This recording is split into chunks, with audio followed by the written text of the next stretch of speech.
End gold buyers, మీ కష్టాల్లో నమ్మకమైన మీ ఆత్మీయ నేస్తం. సో దురంధర్ అనే సినిమా అనేది ఇప్పుడు యాక్చువల్గా పాకిస్తాన్లో ఉన్నటువంటి సిచ్యువేషన్ని చెప్పడం కాదు, భారతదేశంలో ఉన్నటువంటి సిచ్యువేషన్స్ అండర్లయింగ్గా పేర్లని మెన్షన్ చెయ్యకుండానే అక్కడ క్యారెక్టర్స్ ఎవరు, సిచ్యువేషన్స్ ఏంటి, ఎవరి గురించి మాట్లాడుకుంటున్నారు అన్నీ చెప్తోంది. నిజంగా దురంధర్ ఇప్పుడు ఎందుకు వచ్చింది, దాని గురించి మనం ఎందుకని మాట్లాడుకోవాలి? నేను ఈ సినిమా చూడడానికి చాలా రోజుల నుంచి, అంటే రిలీజ్ అయినప్పటి నుంచి చాలామంది నాకు మెసేజ్ పంపిస్తున్నారు, సురేష్ గారు మీరు చూసారా లేదా, దాని తర్వాత ఒక రివ్యూ రాయాలి మీరు అని చెప్పారు, రివ్యూ షోస్ చేయమన్నారు. సో కొన్ని ఛానల్స్ అడిగారు, నేను చెప్పాను నేను ఇంకా చూడలేదు, ఎందుకంటే 3 గంటల 40 నిమిషాలు అంటే నాకు చాలా ప్రెషియస్ టైం అది. బహుశా 3 ఇంటర్వ్యూలు చేయొచ్చు అయిపోతాయి. సో కానీ నిన్న సాయంత్రం లాస్ట్ మినిట్ డిసైడ్ చేసి జూబ్లీ హిల్స్ బయలుదేరి లాస్ట్ టైం చూసుకుంటూ వెళ్తున్నాను థియేటర్లు, ఎందుకంటే ఆల్మోస్ట్ ఒక 20 థియేటర్లు నడుస్తుంది షో. అది ఒక్కొక్క థియేటర్లో 10 షోలు ఉన్నాయి, కొన్ని థియేటర్లు అయితే. లాస్ట్ కవాడి కూడా చేరుకున్నప్పుడు ఎగ్జాక్ట్లీ 4:45 షో ఉంది. సో సత్వాల వెళ్ళి చూశాను, సినిమా చూసాను, అప్పుడే బుక్ చేసుకొని వెళ్ళాను. బాగుంది sir, is no doubt about it. చాలా మటుకు we can relate to the cinema. మీరు చెప్పినట్లు ఒక డిస్క్లైమర్ ముందే పెట్టేస్తే 3 గంటల 40 నిమిషాలకి మీరు కూర్చోవాల్సిన మీకు పేషెన్స్ ఉండాలి ఒకటి. రెండవది వైలెన్స్, బ్లడ్ షెడ్, ఎందుకంటే ఆఫ్కోర్స్ అడల్ట్స్ మూవీయే, కానీ మీ ఫ్యామిలీతో వెళ్తే కూడా మీరు వైఫో లేకుంటే మీ మిగతా సిస్టరో బ్రదరో వాళ్ళ మదరో ఫాదర్ని తీసుకు వాళ్ళు కూడా తట్టుకోవాల్సిన కొన్ని సీన్స్ ఉన్నాయి దాంట్లో, తట్టుకోలేరు వాళ్ళు, చాలా బ్లడ్ కర్డ్లింగ్ ఉన్నాయి. దాని తర్వాత లిబరల్ గాలీస్, పంజాబీ గాలీస్ అక్రాస్ ద బోర్డ్ నడుస్తున్నాడు, ఎందుకంటే పష్తూన్ వైపు కదా, అటువైపు Pakistan same culture, even censor cuts ఉన్నా. సో అక్కడక్కడ మ్యూట్ చేశారు కొంచెం, కానీ you can make out very clearly what they saying. Movie మొదలవుతుంది, నేను I don't want to play the spoiler, ఎందుకంటే మొత్తం సినిమా కథ చెప్పకూడదు, అందుకే మళ్ళీ సినిమా మీరు వెళ్ళి చూడాల్సిందే మన ప్రేక్షకులు. కానీ it starts in a very very desolate Kandahar runway. అక్కడ ఒక IC-814 ఎయిర్క్రాఫ్ట్ ఆగిపోయి ఉంటుంది. కింద the gentlemen playing Ajit Doval's role Madhavan cigarette తాగి నిలబడుతున్నారు, ఎయిర్క్రాఫ్ట్ని చూస్తున్నారు. Then suddenly Jaswant Singh arrives, foreign minister అప్పుడు. హీ అరైవ్స్ అండ్ డిసిషన్ చెప్తున్నారు, క్యాబినెట్ డిసిషన్ ఏం జరిగింది. వాళ్ళు ముందు 30 టెర్రరిస్ట్ని అడిగారు, తర్వాత అజిత్ దోవల్ గారు మాట్లాడి దాన్ని 3 తగ్గించారు. At that point Ajit Doval చెప్తారన్నమాట, ఈ 3 కూడా నేను తగ్గించి 0 కూడా చేయొచ్చు, మీరు నాకు టైం ఇస్తే చాలంటే, then we don't have time అని చెప్తే, దాని తర్వాత చాలా మటుకు ఎయిర్క్రాఫ్ట్ లోపల నడిచే కొన్ని బ్లడ్ కర్డ్లింగ్ వైలెన్స్ చూపిస్తారు. దాని తర్వాత the scene shifts to Delhi. దాని 3 మేజర్ ఇన్సిడెంట్స్ చూపించారు, అంటే భారతదేశంలో pre-2014 post-2014 ఒక డిఫరెన్స్ చూపించింది. ఇన్ఫాక్ట్ ఆ సినిమాలో ఒక డైలాగ్ ఉంది, ఒక టైంలో ఇంటెలిజెన్స్ రిపోర్ట్ తీసుకొస్తారు, రాక్ అక్కడి నుంచి వచ్చిన ఇంటెలిజెన్స్ రిపోర్ట్ తీసుకొచ్చి అజిత్ దోవల్ గారి దగ్గరికి ఇస్తే, యాక్షన్ తీసుకోవాలి సార్ మనమని అసిస్టెంట్ చెప్తారు, ఆయన అసిస్టెంట్ నహీ కర్ సక్తే, హిందీలో చెప్తారు, చేయలేం మనం. కానీ ఒకరోజు ఒక గవర్నమెంట్ వస్తుంది, ఆ గవర్నమెంట్ ఇప్పుడు చేద్దాం. That is a very subtle indication that Modi government వచ్చిన తర్వాత కథ మారిపోయిందని. ఇన్ఫ్యాక్ట్ సినిమాలో చాలా ప్లేసెస్లో, ఒకటి IC-814 గురించి చెప్పాను మీకు, అది కాకుండా పార్లమెంట్ అటాక్ చూపించారు, దాని కాకుండా 26/11. ఈ మూడిట్లో ఎస్పెషల్లీ 26/11 జరిగిన తర్వాత వాళ్ళే డిస్కస్ చేస్తున్నారు, మేము అనుకున్నాం ఇండియన్ గవర్నమెంట్ మమ్మల్ని వచ్చి కొడుతుంది, మమ్మల్ని టెర్రరిస్ట్ క్యాంప్ని అటాక్ చేస్తుంది అనుకున్నాం, కానీ ఎవ్వరు అక్కడి నుంచి మా మీద ఒక చుక్క అది కూడా పడలేదు, ఇంపాక్ట్ కూడా లేకుండా మా మీద. That shows the helplessness. And in fact, the last scene in the movie where Ranveer is relaxing and saying, "Ye naya Bharat hai, hum ghar mein ghus ke marenge." ఆ డైలాగ్ మోదీ గారు ఎప్పుడు చెప్తుంటారు, you can relate it immediately. మనకి ఎప్పుడు history చూపిస్తే చాలామందికి అది బాధ అనిపిస్తుంది. ఇన్ఫ్యాక్ట్ మీరు రివ్యూస్ చూస్తే, రితిక్ రోషన్ ఫస్ట్ ఒక రివ్యూ రాశారు, చిన్న ఇన్స్టాగ్రామ్ రివ్యూ రాశారు, దాంట్లో పొలిటిక్స్ గురించి కొంచెం కామెంట్ చేస్తారు, ఈ పొలిటిక్స్ తీసుకురావాలన్నా ఉండేలా అని చెప్పేసి, అవసరమా అని చెప్పి దాన్ని కాంగ్రెస్ వాళ్ళు తీసుకుని ఆడుకున్నారు.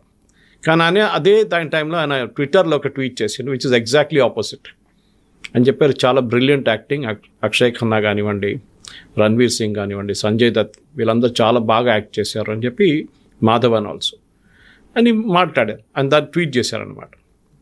అది కాకుండా కొంతమంది రివ్యూస్ రాసిన వాళ్ళు రివ్యూస్ కనిపించట్లేదు, కనిపించకుండా పోయింది, ఎందుకంటే యాంటీ ఇండియా నెరేటివ్ కొంచెం రాయంగానే రైట్ వింగ్ వాళ్ళు వచ్చి అందరు కలిసి వాళ్ళ మీద అటాక్ చేస్తున్నారని చెప్పి. కానీ నేను ఈవెన్ హిందూ లాంటి పబ్లికేషన్ చదివాను, which is a total communist news paper. వాళ్ళ దాంట్లో కూడా they have given not a great this one, కానీ బాగానే రాశారు రివ్యూ మూవీది. మనం ఎప్పుడైనా మూవీ చూసేటప్పుడు ఒకటి ఆబ్జెక్టివ్గా చూడాల్సింది ఏంటంటే రియాలిటీతో సమానం ఉందా, ఏమన్నా is it any connection with reality అంటే ఈ సినిమాలో చాలా మటుకు రియాలిటీతో కనెక్షన్స్ ఉన్నాయి చాలా చోట్ల. You can easily relate it.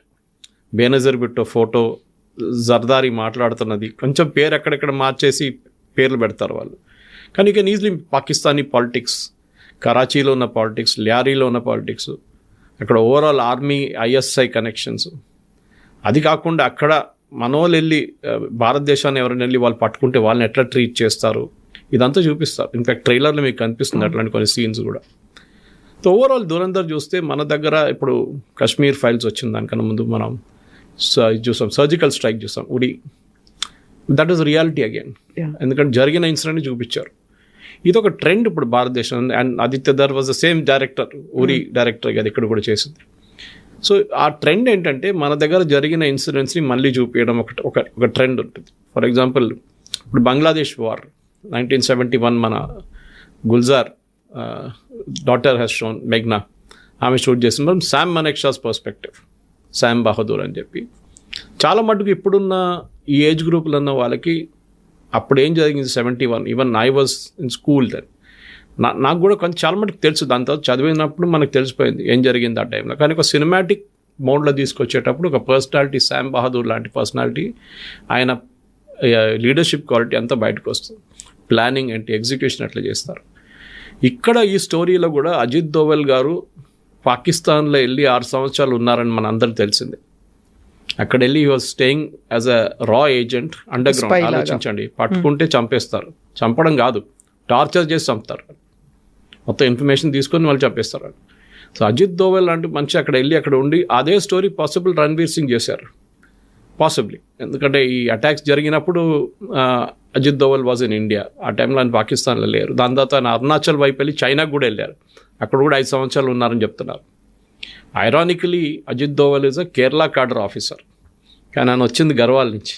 So other end of it to down south. కేరళలో ఆయన చాలా చాలా తక్కువ పనిచేశారు. ఈ was I think DSP of Kannur when ఆయన పినరాయి విజయన్ అరెస్ట్ చేశారు ఒక కేసులో. ఆ కేసు చాలా ఫేమస్ అయిపోయిన తర్వాత చాలా అన్సేవరీ ఇన్సిడెంట్స్ జరిగింది అక్కడ.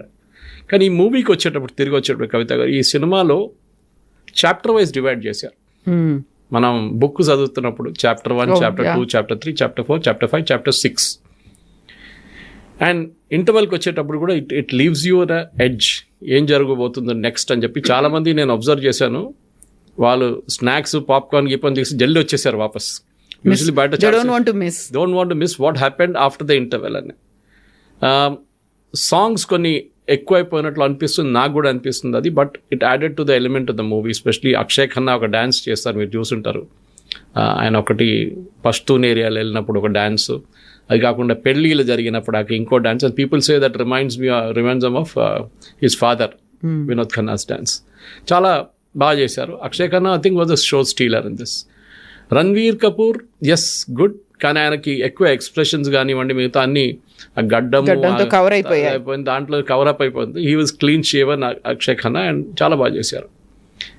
బహుశా ఒక 20 minutes సీన్ కట్ డౌన్ చేయొచ్చు, రొమాంటిక్ సీన్స్ కానీ మిగతా పాటలు కానీ కట్ చేస్తే 3 hours 20 minutes దాకా కొంచెం టైట్ అయిపోతుంది.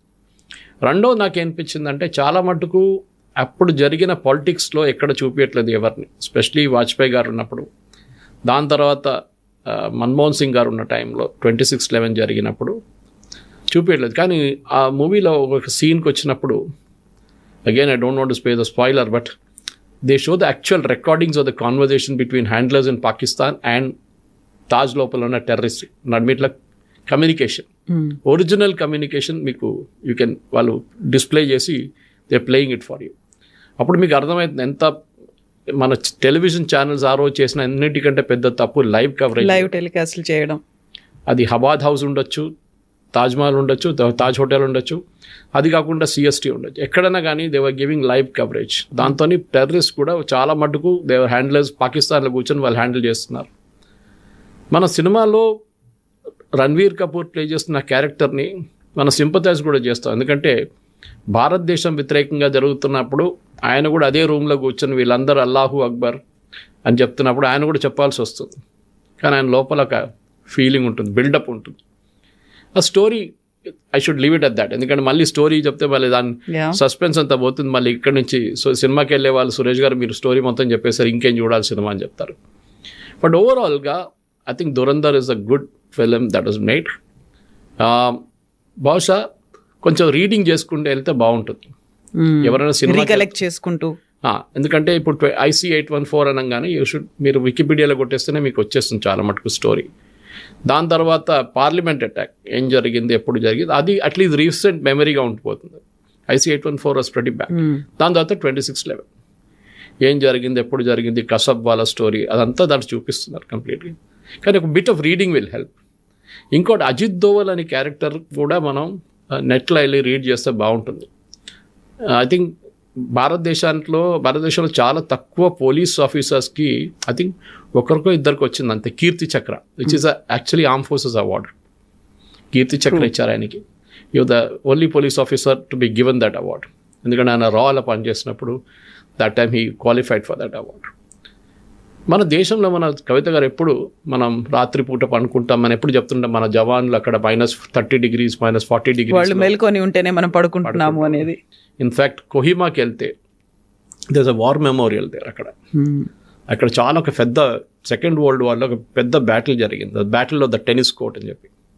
టెన్నిస్ కోర్ట్ అవతల జాపనీస్, యువతల బ్రిటిష్ సోల్జర్స్. బ్రిటిష్ అంటే ఇండియన్ ఆర్మీ సోల్జర్స్. అటువైపు INA వాళ్ళు కూడా కొంతమంది ఉన్నారు. కానీ ఆ టైంలో ఆ బ్యాటిల్లో INA వాళ్ళు లేరు. చాలా బ్లడీ బ్యాటిల్. టెన్నిస్ కోర్ట్ అంతా అక్కడి నుంచి వాళ్ళు వీళ్ళ మీద ఫైర్ చేస్తాం, ఇక్కడి నుంచి వీళ్ళు వాళ్ళ మీద ఫైర్ చేస్తాం. ఐ థింక్ 48 గంటలతో నడిచింది అది battle. And 600 people something killed in that battle. నాకు ఎగ్జాక్ట్ నెంబర్ గుర్తులేదు. అక్కడ ఒక మెమోరియల్ ఉంది. వెన్ యూ ఇంగ్లీష్ చెప్తున్నాను, you can Telugu people can understand that, Telugu speaking audience. When you go home tell this about today. అంటే మీరు ఇంటికి వెళ్ళినప్పుడు ఈ రోజు ఏం జరిగిందో చెప్పండి. So we gave our today for your tomorrow.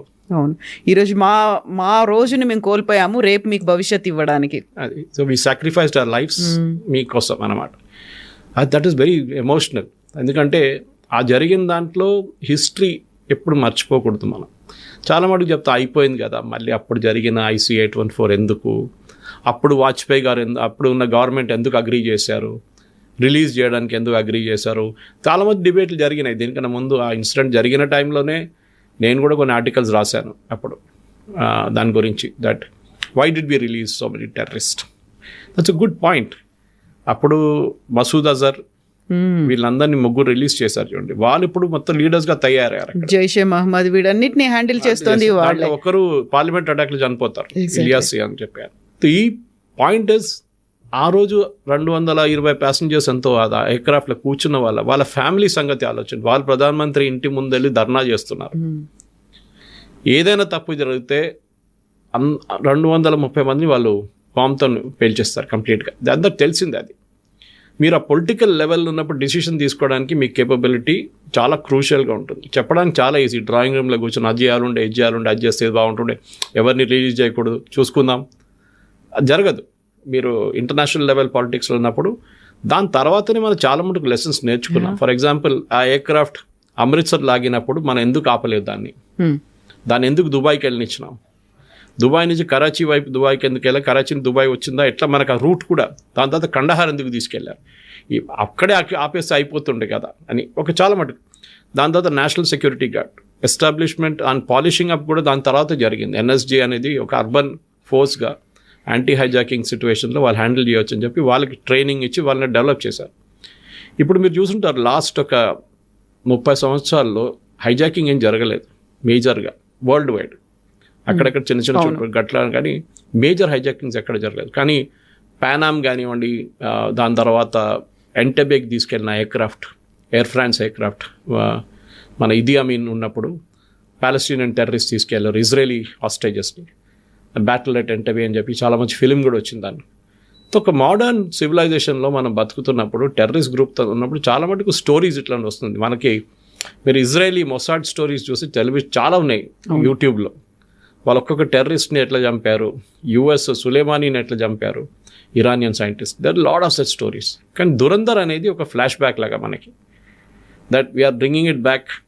మీకు ఒక స్టోరీ చెప్తున్నాం, దానికోసం నేను మొత్తం స్టోరీ చెప్పట్లేదు, కొంచెం అక్కడిక్కడ చెప్తున్నాను. కానీ మీరు వెళ్ళే ముందు డెఫినెట్గా రీడింగ్ ఇస్ ఎసెన్షియల్. లేకుంటే మీరు అక్కడ వెళ్ళిన తర్వాత దీనికి దానికి ఏం కనెక్షను, కరాచీ ఎక్కడుంది, రావల్పిండి ఎక్కడుంది, లాహోర్ ఎక్కడుందని మీరు తెలుసుకోవాలి. ఏది పోర్ట్ టౌన్, ఏది ఇన్సైడ్ టౌన్, వాళ్ళు పాకిస్తానీ పాలిటిక్స్లో జర్దారీ రోల్ ఏంటి, బేనజీర్ భుట్టో రోల్ ఏంటి, జిన్నా ఏం చెప్పాడు, జిన్నాకి రోల్ లేదు దాంట్లో ఎక్కువ. దాంట్లో మటుకు దిస్ ప్రెసెంట్ జనరేషన్ దగ్గరే ఉంది, ఆగిపోయింది. ఈవెన్ బేనజీర్ ముందు చూపించట్లేదు, Bhutto that's not showing Zulfikar Ali Bhutto, Benazir నుంచే ఉందన్నమాట. కానీ బేనజీర్ని కూడా చూపించలేదు, ఇట్స్ ఓన్లీ షోయింగ్ జర్దారీ. కానీ పాకిస్తానీ పాలిటిక్స్ చూపిస్తున్నారు, అక్కడున్న గేమ్ ఎట్లా ఆడతారు వీళ్ళని చెప్పేసి. రొమాంటిక్ ఇంటర్వ్యూస్ కొంచెం ఉంది, possibly that could have been avoided. అది అవాయిడ్ చేస్తే కొంచెం సీరియస్ మూవీ అయిపోతుంది. కొంతమంది నేను డిస్కస్ చేస్తే ఏమన్నంటే మళ్ళీ డాక్యుమెంటరీ లాగా అయిపోతుంది కదా, సినిమా లాగా ఉండదు కదా అంటే, సరే ఓకే ఏం చెప్తారు, ఒక సినిమాటిక్ లిబర్టీ అని చెప్పొచ్చు రొమాంటిసిజం పెట్టడం అంతా. కానీ అది కొంచెం డైల్యూట్ చేసింది సినిమాని, అది లేకుంటే ఇంకా చాలా సీరియస్ మూవీగా ఉండిపోతుండే. స్టోరీ టెల్లింగ్లో ఐ థింక్ చాలా బాగా చేశారు. Screen play is return brilliantly. పాటలు కూడా చాలా బాగున్నాయి. వీ మైట్ ఆ సినిమా చూస్తున్నప్పుడు మన పాట మీద ఎక్కువ కాన్సన్ట్రేట్ చేయం, కానీ తర్వాత మన పాట వింటున్నప్పుడు చాలా మటుకు పంజాబీ స్టైల్లో, పంజాబీ మ్యూజిక్లో పష్టూన్ అటువైపు ఉన్న పష్టూన్ మ్యూజిక్లో అని వాళ్ళది ఏం చెప్తారు, వాళ్ళ ట్రైబల్ ఫోక్లోర్ అని అట్లాంటి చాలా మటుకు చూపించి చాలా బాగా చేశారు. అంటే మన ఇండియన్స్ కూడా అదొక ప్రాసెస్ ఆఫ్ డిస్కవరీ అది. ఎందుకంటే చాలా మటుకు మనకి పాకిస్తాన్ అనగానే పాకిస్తాన్ అనుకుంటా, కానీ there is a Pakistani Punjab, Gujarat, Sindh, and then there is a Khyber Pakhtunkhwa అటువైపు. అన్ని lawless places. Khyber Pakhtunkhwa and all అక్కడ టిపికల్ ఆఫ్ఘనిస్తాన్ స్టైల్లో ఉంటుంది. కానీ ఇక్కడ ఈవెన్ ఏం చెప్తారు, చూపించిన లొకేల్స్ కూడా చూసి చాలా మటుకు మనకి రియల్ పాకిస్తాన్ అనిపిస్తుంది ఒక్కొక్కసారి. చాలా మటు ఏఐ యూజ్ చేశారు దాంట్లో, అదన్నీ చేశారు. కానీ లదాఖ్, బహుశా లదాఖ్ ఉంది, ఎందుకంటే నేను కొన్ని షార్ట్స్ చూసినప్పుడు కనిపించినప్పుడు నాకు లదాఖ్ కనిపించింది దాంట్లో. You can make out it's very clear. కానీ ఓవరాల్ దురంధర్ అనే సినిమాకి ఇప్పుడు collection, I think box office collection నిన్న దాకా 180 కోట్లు కలెక్ట్ అయినాయి. యాక్చువల్లీ జియో వాళ్ళు చాలా బాగా ప్రమోట్ చేస్తారు, వాళ్ళ దగ్గర బడ్జెట్ ఉంది ప్రమోట్ చేయడానికి. కానీ స్టోరీ టెల్లింగ్లో నేషనల్ అవార్డు వస్తుందనే కానీ ఐ డౌట్ నేషనల్ అవార్డు. కానీ సినిమాకి ఒక అవార్డు రావాల్సింది, స్టోరీ టెల్లింగ్కి ఒక అవార్డు, స్క్రీన్ ప్లే బహుశా, ఎందుకంటే చాలా బాగుంది screen play, and camera work is awesome, దాంట్లో డౌటే లేదు. బట్ ఇప్పుడున్న దాంట్లో కెమెరా ఎక్కడ ఆగిపోతుంది, ఎక్కడ స్టార్ట్ అవుతుందో మనం చెప్పలేము. So it is a possibility. కానీ చాలా బాగుంది సినిమా. కవిత గారు, మన ప్రేక్షకులు అందరు వెళ్ళి చూడాల్సిందే.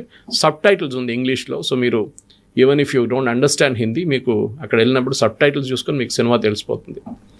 మళ్ళీ ఓటీటీలో వచ్చే తర్వాత చూద్దామంటే నాకు డౌట్ ఉంది ఇది ఓటీటీలో వస్తుందా అని. ఎందుకంటే ఏ మూవీస్ ఎప్పుడు ఓటీటీలో రాదు, యూజువలీ రాదు అది, లేకుంటే వాళ్ళు కట్ చేస్తారు చాలా మటుకు, ఎందుకంటే పిల్లలు కూడా చూడొచ్చు కదా అని చెప్పేసి. సో బహుశా ఓటీటీకి వచ్చే ముందే మీరు థియేటర్లో వెళ్ళి చూస్తే బాగుంటుంది. అండ్ ఐ థింక్ ఫ్యామిలీని తీసుకెళ్తున్నాడు, ఒకసారి స్టాట్యూటరీ వార్నింగ్ ఇచ్చి తీసుకెళ్ళండి. సిగరెట్కి వేస్తారు కదా వార్నింగ్, అట్లనే too much of violence and too much of గాలీస్, ఎంసీబీసీ గాలీలు చాలా ఉన్నాయి దాంట్లో. అండ్ ఎస్, కొన్ని వైలెన్స్ అయితే మనం తట్టుకోలేము, అంత ఘోరంగా చూపించారు దాంట్లో. ఎట్లా సెన్సార్ బోర్డు సిజర్ ఎస్కేప్ అయింది, I was wondering how it escaped అనేది చాలా మటు. But overall it's good movie, there is no doubt. చూడాల్సిన సినిమాని మిస్ చేయకండి. సరే నాకు 3 గంటలు 40 నిమిషాలు ఎట్లా కూర్చుంటాను, దాని తర్వాత ఒక 10 నిమిషాలు ఇంటర్వ్యూ కలిపితే almost 4 hours. But it's wonderful movie, you should watch it. ఇంతసేపు మనం పాకిస్తాన్ వైపు నుంచి మాట్లాడుకున్నప్పుడు, దెన్ వాట్ అబౌట్ మన దగ్గర ఉన్నటువంటి ఇంటర్నల్ పాలిటిక్స్ అనేది కూడా, ఫేక్ కరెన్సీ దగ్గర నుంచి మాట్లాడుకుంటే, అండ్ నోట్ బంద్ కావచ్చు, లేకపోతే డిమానిటైజేషన్లో లాంగ్ క్యూస్లో వెయిట్ చేయడం అనేది కూడా, ఎంతసేపు మనం పాకిస్తాన్ యాంగిల్ నుంచి చూస్తామా, ఇంటర్నల్గా they didn't name any party, ఈ పర్టికులర్గా ఈ లీడరో లేకపోతే ఈ పార్టీయో అది మాట్లాడకపోయినప్పటికీ వీ కెన్ రికలెక్ట్ ఇండికేషన్స్, కొన్ని హింట్స్ ఇస్తూ ఉన్నారు. డెలిబరేట్ గా చేసినటువంటి ప్రయత్నమేనా అది? అవును, హిందీలో అంటారు సమజ్దార్ కో ఇషారా కాఫీ అంటారు. నిన్న రాత్రి ఒక చిన్న ఇన్సిడెంట్ జరిగింది. నేను ఇది ట్వీట్ చేశాను, సినిమా చూసి వచ్చి రాత్రి 1 గంటకు అనుకుంటా, 1 గంటకు ట్వీట్ చేశాను. సినిమాలో ఒక సీన్ ఉంది మీరు చెప్పినట్లు, అది నేను దీంట్లో చెప్పలేదు, కానీ కరెన్సీ నోట్స్ గురించి, భారతదేశంలో వస్తున్న ఫేక్ కరెన్సీ గురించి, దాని ఆరిజిన్ ఎక్కడి నుంచి అని చూపిస్తారు. పాకిస్తాన్లో ఐఎస్ఏ వాళ్ళకి యూనిట్ ఉంది, వాళ్ళు అక్కడి నుంచి ప్రింట్ చేసి 500 నోట్ పంపిస్తున్నారు, 500 ఓన్లీ. అప్పుడు మీకు అర్థమవుతుంది మోదీ గారు 500 ఎందుకు ban చేశారు? డిమానిటైజేషన్ చేశారు. దాని తర్వాత ఇవాళ దాకా కాశ్మీర్ వ్యాలీలో ఫ్రైడే ప్రేయర్స్ తర్వాత ఎప్పుడు చూసినా రాళ్ళు విసురుతారు పిల్లలు, చిన్న చిన్న పిల్లలు కూడా. అది కాకుండా ఆర్మీ ఆపరేషన్ జరుగుతున్నప్పుడు కూడా రాళ్ళు విసురుతారు వాళ్ళు వచ్చి. ఇప్పుడు మీరు అట్లాంటి ఒక్క ఇన్సిడెంట్ కూడా వినలేదు డిమానిటైజేషన్ తర్వాత. మీకు చాలామంది చెప్పొచ్చు అలా లాజిక్, డిమానిటైజేషన్ ఫెయిల్ అయింది, ఇప్పుడు కూడా చాలా మటుకు 500 నోట్ కరెన్సీ ఇప్పుడు కూడా ఉంది కదా అంటే ఎస్, అది ఎప్పుడు ఉంటుంది. ఇవాళ పాకిస్తాన్ కాకపోతే ఇంకెక్కడ ప్రింట్ చేసి వాళ్ళు పంపిస్తారు. ఎందుకంటే వాళ్ళకి ఏంటంటే ఇండియన్ ఎకానమీని డీస్టెబిలైజ్ చేయడం వాళ్ళ స్ట్రాటజీ. సో 10-100 రూపాయలు 10-500 రూపాయలు ఉంటే దాంట్లో ఒక 500 రూపాయలు కలుపుకుంటే అది అయిపోతుంది, డ్యామేజ్ చేస్తుంది దాన్ని. అట్లా మీరు మల్టిప్లై చేసుకుంటే పోతే చాలా మటుకు ఎస్, ఈవెన్ 500 నోట్స్ చాలా మటుకు ఫేక్ ఉంది. కానీ 1000 రూపీస్ ఇప్పుడు సర్క్యులేషన్ లేదు, 2000 కూడా తీసేశారు. So the maximum impact is on 500. So అక్కడ చూపిస్తున్న ఏంటంటే ఎట్లా ప్రింట్ చేస్తారు దాని గురించి నిన్న రాత్రి ట్వీట్ చేశాను నేను. That P Chidambaram and son Karti Chidambaram గురించి మెన్షన్ ఉంది దాంట్లో, చాలా క్లియర్ ఇండికేషన్. ఓకే, వీళ్ళిద్దరూ లండన్కి వెళ్ళి వస్తున్నప్పుడు దుబాయ్లో స్టాప్ అయ్యారు. అక్కడ ఈ ప్రింటింగ్ మిషన్ది కొన్ని ప్లేట్స్ ఉంటుంది, ప్రింటింగ్ ప్లేట్స్ అంటాం మేము, న్యూస్ పేపర్లో పనిచేసాను నాకు తెలుసు. ప్లేట్స్ ఉంటుంది, అల్యూమినియం ప్లేట్స్. అది చాలా హై సెక్యూరిటీ ప్లేట్స్ ఉన్నప్పుడు చాలా హై సెక్యూరిటీ ఉంటుంది దానికి. ఎవరు బయట దాన్ని వాళ్ళు వాడుకోరు ఎవరు. ఆ కంపెనీ మనకి ఇచ్చిన తర్వాత మన హైదరాబాద్లో ప్రింటింగ్ ప్రెస్ ఉండే ముందు, కానీ ఇప్పుడు ఇక్కడ అక్కడ కాయిన్స్ మింట్ చేస్తున్నారు. కానీ నాసిక్లో ఒక ప్రింటింగ్ ప్రెస్ ఉంది మనకి. అక్కడి నుంచి ఏం జరిగిందంటే ఆ స్టోరీ నేను ట్వీట్ చేసిన తర్వాత రాత్రి 1:20 కార్తీ చిదంబరం వచ్చి నా ఫేస్బుక్లో ఒక మెసేజ్ పెట్టారు. దాని స్క్రీన్ షాట్ నేను ఇవాళ నా ఫేస్బుక్లో షేర్ చేశాను, కొన్ని వాట్సాప్ గ్రూప్లో కూడా షేర్ చేశాను. మీరు వాట్సాప్ యూనివర్సిటీ నుంచి ఇదంతా తీసుకొచ్చారా అని చెప్పి. So I replied to him saying that ఒక స్టోరీ ఉంది, మీరు చూడండి, మీకు గుర్తుంటుంది. ఒక బ్రిటిష్ కంపెనీ ఉంది, RUVE something is companies name. వాళ్ళు మన ఇండియన్ ఫైనాన్స్ మినిస్టర్ యూపీఏ హయాంలో ఒక అగ్రిమెంట్ చేసుకున్నారు. ఒక ఒప్పందం ఏంటంటే వాళ్ళు they will supply us high security threads అంటే మనం ఇప్పుడు 500 రూపాయలు నోట్ చేసుకుంటే మీకు ఒక థ్రెడ్ లాగా కనిపిస్తుంది. Exactly, to show that it is genuine. లైట్లో చూస్తారు కొంతమంది. అది ఒక పేటెంటెడ్ ప్రోడక్ట్. అది వీళ్ళని చెప్పారు మా దగ్గర పేటెంట్ ఉంది, మీకు అది ఇస్తున్నామని చెప్పి మన దగ్గర ఒప్పందం చేసుకుని అడ్వాన్స్ తీసుకున్నారు వాళ్ళు. దాంతోపాటు పేపర్ ప్రింట్ చేసే పేపర్ కూడా యూనిక్ ఉంటుంది. నోట్స్ ప్రింట్ చేసి నాసిక్లో కానీ మిగతా మన సెక్యూరిటీ ప్రాసెస్లో, మన హైదరాబాద్లో కూడా ప్రింట్ చేస్తారు ప్రింట్. ఇది జరిగినప్పుడు ఏం జరిగిందంటే ఈ పాత ఒక మిషన్ నాసిక్లో ఉండే. And this is the confirm story with అప్పుడున్న ఫైనాన్స్ మినిస్ట్రీలో జరిగిన అవకతవకలు. Then I can tell you what happened. ఈ సిట్యువేషన్లో ఏం జరిగిందంటే ఈ మిషన్, పాత ఒక మిషన్ అమ్మడానికి వీళ్ళు టెండర్ పెట్టారు. యూజువలీ ఈ security printing machine, press machines అమ్ముతున్నప్పుడు దాన్ని ముక్కలు చేసేస్తారు మిషన్ని. సో దట్ చేసేయాలి కంప్లీట్గా, కిలోల హిసాబ్లో అమ్ముతారు. ఎందుకంటే ఇంకొకటి వాడకూడదు. మన నార్మల్ ప్రెస్ లాగా కాదు ఇది. అంటే ఇంకోడు వాడుకుంటాడులే ప్రింటింగ్, వాడు చేసుకుంటాడు పాపం, వాడికైనా ఏదో ఉద్యోగం ఉంటుందని చెప్పేసి. ఇది అట్లా కాదు, ఇది ముక్కలు చేయాలి. సో చిదంబరం అప్పుడు ఫైనాన్స్ మినిస్టర్ ఆ టైంలో. స్టోరీ ఈజ్ దట్ ఈ ప్రెస్ని ముక్కలు చేయకుండా అట్లనే అమ్మేశారు. ఒక టెండర్ యూరోప్ నుంచి ఒక కంపెనీ వచ్చి తీసుకెళ్లారని. The story is that finally it landed in Pakistan. అది సినిమాలు చూపిస్తారు. అది కాకుండా ఈ ప్లేట్లు కూడా చాలా మట్టుకు మనకిచ్చిన అదే ప్లేట్లు, మనకిచ్చిన అదే సెక్యూరిటీ థ్రెడ్ ఈ బ్రిటిష్ ఫర్మ్ పాకిస్తాన్కి ఇచ్చారు, ISIకి. ఈ స్టోరీ బయటకు వచ్చిన తర్వాత విత్ ఇన్ కాంగ్రెస్ యూపీఏ హయాంలో బయటికి ఎక్కువ రాలేదు. చిదంబరంని ఫైనాన్స్ మినిస్ట్రీ పోస్ట్ నుంచి మూవ్ చేసేశారు, ఆయన హోమ్ మినిస్టర్ చేసేశారు. ప్రణబ్ ముఖర్జీ గారిని తీసుకొచ్చారు. ఆయన రాగానే ఏం చేయండి, ఫస్ట్ ఈ కాంట్రాక్ట్ క్యాన్సిల్ చేసేసి బ్లాక్ లిస్ట్ చేసేసిండు ఆ కంపెనీ, బ్రిటిష్ కంపెనీ. మీతోనేం రిలేషన్షిప్ లేదు, మీ దగ్గర ఏమైంది దాని మొత్తం నాకు రిటర్న్ చేసేసేయండి అని చెప్పారు. దాని తర్వాత 2 సంవత్సరాలు ప్రణబ్ ముఖర్జీ గారు ఉన్నప్పుడు దాకా పాకిస్తాన్లో మళ్ళీ ప్రింటింగ్ అంతా ఆగిపోయింది కొన్ని రోజులకి. మీరు బిలీవ్ చేయరు, మీరు అడిగారు కదా మన దేశంలో, ఇన్ఫాక్ట్ దాంట్లో ఒక డైలాగ్ ఉంది, అప్నే దేశ్కే దుష్మన్ జాదా హై, పాకిస్తాన్తో దూసరా హై. మన దగ్గర ఉన్న మన వాళ్ళే ఇది ఇట్లాంటి పనులను చేస్తారు, పాకిస్తాన్ సెకండ్ వస్తుంది, మన దగ్గర ఉన్న వాళ్ళే చాలామంది మన దేశం మీద ద్రోహం చేస్తారని చెప్పేసి. సో ఆ ప్రణబ్ ముఖర్జీ గారు 2 సంవత్సరాలు ఉన్న తర్వాత అతన్ని for him they promoted him as the president of India. It is very controversial, మీకు గుర్తుంటుంది కవిత గారు. హీ డింట్ అగ్రీ, ఆయన వద్దని, నాకు ప్రెసిడెంట్షిప్ వద్దని చెప్పారు ఆయన. కాదు మీరు తీసుకోవాలి, లేకుంటే మిమ్మల్ని క్యాబినెట్ నుంచి తొలగించేస్తాం ఎట్లా అని చెప్పేసి. So he accepted fine with great deal of reluctance. చిదంబరంని మళ్ళీ తీసుకొచ్చారు ఫైనాన్స్ మినిస్టర్గా. ఎవరు చేపించారు, ఎందుకు చేపించారు, గాడ్ ఓన్లీ నోస్. వెనకాల ఎవరున్నారు మీరు ఆర్వీఎస్ మణి గారి దగ్గర అడగాల్సి వస్తుంది, ఎవరు చేశారు. ఆయన పుస్తకాలు రాస్తూనే ఉంటారు దీని గురించి అంతా. ఈ wrote about the myth of Hindu terror 26/11 ఎవరు చేపించారనేది ఆయన చాలా పుస్తకాల విత్ ప్రూఫ్ చెప్పారు ఆయన. ఇదే చిదంబరం పేరు అక్కడ కూడా ఉంది. చిదంబరం వచ్చిన తర్వాత ఇమీడియట్గా ఫస్ట్ ఆయన ఏం చేశారంటే ఈ కాంట్రాక్ట్ మళ్ళీ రిన్యూ చేశారు. బ్లాక్ లిస్ట్ చేసిన కంపెనీని ప్రణబ్ ముఖర్జీ గారు మళ్ళీ వాళ్ళని ఆ కాంట్రాక్ట్ని రిన్యూ చేశారు. మళ్ళీ వాళ్ళు స్టోరీ మొదలుపెట్టారు. భారతదేశానికి అదే ప్లేట్లు పంపిస్తారు, పాకిస్తాన్కి అదే ప్లేట్లు పంపిస్తారు, మనకిచ్చిన సెక్యూరిటీ థ్రెడ్ వాళ్ళకి ఇచ్చేస్తారు. మోదీ గారు రాగానే ఫస్ట్ ఏం చేశారంటే డిమానిటైజేషన్ ప్రాసెస్లో ఆ డిజైనే మార్చేశారు ప్లేట్ది కంప్లీట్గా. అండ్ ఈ బ్రిటిష్ ప్రెస్తో అసలు సంబంధం లేదు, క్యాన్సిల్ చేసి పడేశారు మొత్తం కాంట్రాక్ట్. ఇది డిమానిటైజేషన్ స్టోరీ. అక్కడ ఆ సినిమాలో చూపిస్తారు. డిమానిటైజేషన్ చూపించారు కానీ ఎట్లా అక్కడ నుంచి కరెన్సీ నోట్స్ ఖతార్కి వెళ్తుంది, ఖతార్ నుంచి ఒక స్పెషల్ ఎయిర్క్రాఫ్ట్ నేపాల్కి వస్తుంది, నేపాల్ నుంచి మన ఉత్తరప్రదేశ్ వైపు ఉన్న బార్డర్ నుంచి దాన్ని ఇండియా లోపల పుష్ చేస్తారు ఫేక్ నోట్స్. పెద్ద జరిగిన స్టోరీ అది సినిమాలో చూపిస్తున్నారు. మనం కూడా అర్థం చేసుకోవాలి ఎందుకు జరుగుతుంది, ఏం జరుగుతుంది అనేది. ఫేక్ నోట్ స్కాండల్ ఎందుకు డిమానిటైజేషన్ తర్వాత కాశ్మీర్లో అక్కడ టెర్రరిస్ట్ ఇన్సిడెంట్స్ కానీ మోస్ట్ ఇంపార్టెంట్లీ స్టోన్ థ్రోయింగ్ ఎందుకు ఆగిపోయింది, అది డిమానిటైజేషన్ కనెక్షన్. అది కూడా సినిమాలు చాలా బాగా చూపించారు. And I think it's a good wake up call. దాని తర్వాత ఈ ట్వీట్ చేసిన తర్వాత నేను చెప్పినట్లు కార్తీ చిదంబరం 1:20 పొద్దున్న నాకు మెసేజ్ పెట్టిండ్రు, వాట్సాప్ యూనివర్సిటీ నుంచి వచ్చి ఉంటుంది అంటే. I immediately challenged him saying that నేను మీకు ఇంకా డీటెయిల్స్ కావాలంటే అప్పుడున్న న్యూస్ పేపర్ ఆర్టికల్స్ అని పంపిస్తాను, మీరు చెప్పండి ఇది ఫేకా లేదా అని చెప్పండి అని. దాని తర్వాత he has not replied so far. So ఈ దురంధర్ మూవీ అనేది ఈ కాలంలో ఒక సెన్సేషన్ క్రియేట్ చేస్తుంది. ఎట్ ద సేమ్ టైం ప్రతిసారి ఇలాంటి మూవీస్ రిలీజ్ అయినప్పుడల్లా కూడా ట్రెమోర్స్ అనేవి కనిపిస్తూనే ఉంటాయి. తెలుగులో అయితే భుజాలు తడుముకోవడం అనేటువంటి ఒక కాన్సెప్ట్ ఉంటుంది. అది ఎవరిని ఉద్దేశించి తీసిన సినిమా, యాక్చువల్గా దాన్ని ఎవరికి కోరిలేట్ చేసుకోవాలి అనేటువంటిది. ఈ టైంలో ఇంత పెద్ద ఎత్తున రావడం వెనకాల కూడా ఒక ప్రొపగాండా అనేది ఉంది అనే వాళ్ళకి ఏం చెప్తారు? ఎలక్షన్ లేదు కదా ఇప్పుడు, ఏదో 2029 వచ్చే ఎలక్షన్ ముందు 28కి వస్తే మీరు చెప్పొచ్చు yes, but there is a part 2 coming. దాంట్లో చూపిస్తారు, లాస్ట్ డేట్ కూడా పెట్టారు 2026, ఐ ఫర్గెట్ ద మంత్, చూపిస్తారు 2026లో part 2 వస్తుందని. సో part 2లో ఏం చూపిస్తారని ఇప్పుడు చాలామందికి టెన్షన్ అయిపోతుంది.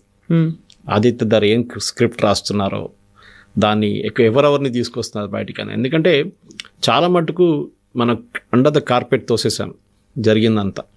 నేను చిదంబరం గారి రోల్ దీంట్లో చెప్పినప్పుడు కాంగ్రెస్ వాళ్ళే మాట్లాడుతున్నారు దాని గురించి. ఆ టైంలో ప్రణబ్ ముఖర్జీ గారు మాట్లాడారు దాని గురించి. దాని తర్వాత ఆయనకి బీజేపీ వాళ్ళు వచ్చి ఆయనకి ఇచ్చిన రెస్పెక్ట్ ఇచ్చారు ప్రణబ్ ముఖర్జీ గారికి, భారతరత్న ఇవ్వడం అంతా. దాని ముందు కాంగ్రెస్ వాళ్ళు ఎప్పుడు చేయలేదు. ఆయన కాంట్రాక్ట్ క్యాన్సిల్ చేశారు.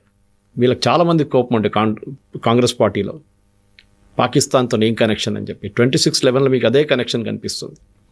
ఆ రోజు I'm slightly digressing from the topic, RVS Mani గారి బుక్లో కూడా ఉంది. ఫస్ట్ బోట్ కరాచీ నుంచి బయలుదేరినప్పుడు, కసబ్ వాళ్ళతో బయలుదేరినప్పుడు ఇండియన్ ఇంటెలిజెన్స్కి రిపోర్ట్ వచ్చింది that there is going to be an attack on Gujarat. వాళ్ళు మిస్గైడ్ చేశారు, వాళ్ళు గుజరాత్ వైపు వస్తున్నారని చెప్పి. ఇండియన్ కోస్ట్ గార్డ్ ఇండియన్ నేవీకి ఇన్ఫర్మేషన్ ఇచ్చారు. Indian navy and Indian coast guard షిప్ని ట్రేస్ చేశారు ఇంటర్నేషనల్ వాటర్స్లో. అప్పుడే పట్టుకుంటుంటే 26 కాకపోతుండే, అట్లీస్ట్ దాన్ని బోర్డ్ చేసి చెక్ చేస్తే AK-47 అనేది దొరికేది. దాన్ని చాలామంది చిదంబరం అట్లా చెప్పలేదు, అట్లా ఏం చేయలేదంటే పార్లమెంట్లో ఒక క్వశ్చన్ ఉంది. December 9th I think 2009 అది జరిగిన అదే టైంలో 26/11 జరిగి ఒక నెల తర్వాత చిదంబరం గారు శివరాజ్ పాటిల్ని మినిస్ట్రీ నుంచి మూవ్ చేసి చిదంబరం గారు హోమ్ మినిస్టర్ అయినప్పుడు చిదంబరం గారు పార్లమెంట్లో ఇచ్చిన ఈ రిప్లై ఉంది. Yes, we were aware of the boat but we let it go. మీరు ఒక సెక్యూరిటీ గార్డ్ని అడగండి, మన బిల్డింగ్లో ఈ ఛానల్లో ఉన్న ఒక సెక్యూరిటీ గార్డ్ని, ఒక సస్పిషియస్ క్యారెక్టర్ కనిపిస్తే రాత్రిపూట వదిలేస్తారా? పోనీ ఆయన బిల్డింగ్ లోపలికి పోనీ అని ఇస్తారా? పోనీయరు, మన వెంట పడతారు. తెలిసిన తర్వాత ఎందుకు చేశారని చెప్పి ఆర్వీఎస్ మణి గారితో నేను కూడా 2 ఇంటర్వ్యూలు చేశాను ఆయనతో. అండ్ ఈజ్ రిటర్న్ ఎక్స్టెన్సివ్లీ 3 బుక్లు రాశారు దీని గురించి అంత ప్రూఫ్తో సహా, ఏదో గాల్లో మాట్లాడడం కాదు మనకి. సో ఇట్లాంటి దానికి బహుశా నెక్స్ట్ పార్ట్లో ఇదన్నీ బయటికి రావచ్చు.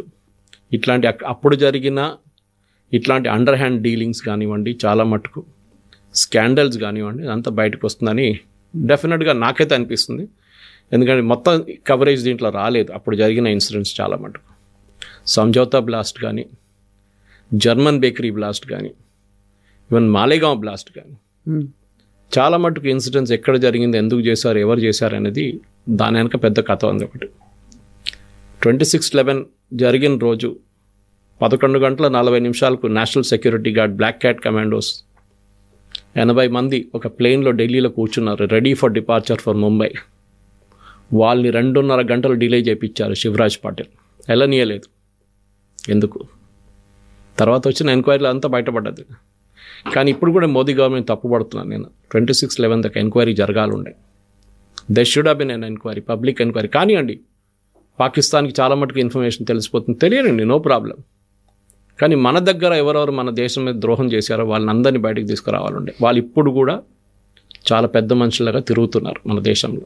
వాళ్ళని ఎక్స్పోజ్ చేయాలి. అండ్ ఈ సినిమా దురందర్ కూడా చాలా మటుకు అది చేశారు.